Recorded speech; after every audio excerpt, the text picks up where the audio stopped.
Find more questions and study at your own pace on our website. The link will be in the description. Let's get started. Question 1.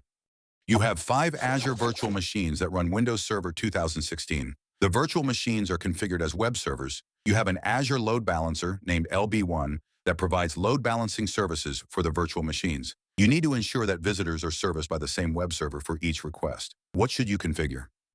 Option A, session persistence to client IP and protocol. Option B, protocol to UDP. Option C, session persistence to none. Option D, floating IP to disabled. To ensure that visitors are consistently serviced by the same web server for each request, you need to configure session persistence to client IP and protocol. This setting ensures that all requests from a particular client are directed to the same virtual machine, maintaining the session continuity needed for web applications. Question 2. You have an Azure subscription.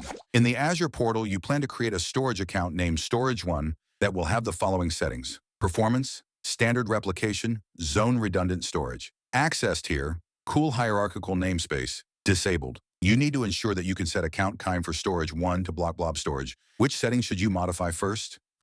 Option A, performance. Option B, replication. Option C, accessed here. Option D, hierarchical namespace. To set the account kind for a storage account to block blob storage, the performance setting must be changed to premium. Block blob storage is a specialized account type that is only available in the premium performance tier, which is optimized for scenarios requiring low latency and high transaction rates. Therefore, modifying the performance setting to premium will allow you to select block blob storage as the account kind. Question 3. You have an Azure subscription that contains a storage account named Storage1. The Storage1 account contains a container named Container1. You need to configure access to Container1. The solution must meet the following requirements. Only allow read access. Allow both HTTP and HTTPS protocols. Apply access permissions to all the content in the container. What should you use? Option A, an access policy. Option B, a shared access signature. Option C, Azure Content Delivery Network. Option D, access keys. To configure access to Container1 in an Azure storage account and meet the stated requirements, you should use a shared access signature. A shared access signature allows you to provide delegated access to resources in your storage account with specified permissions, such as read-only access. Additionally, it enables control over the allowed protocols and the application of these permissions to all content within the container. Question 4.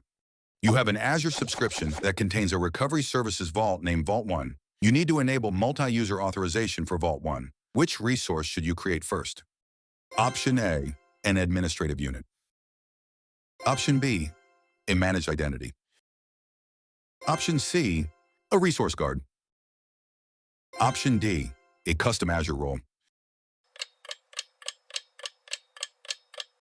To enable multi-user authorization for a recovery services vault in Azure, you need to create a resource guard first. A resource guard adds an additional layer of protection by requiring additional authorization for critical operations. This ensures that critical operations on the vault cannot be performed without proper authorization from multiple users, enhancing security.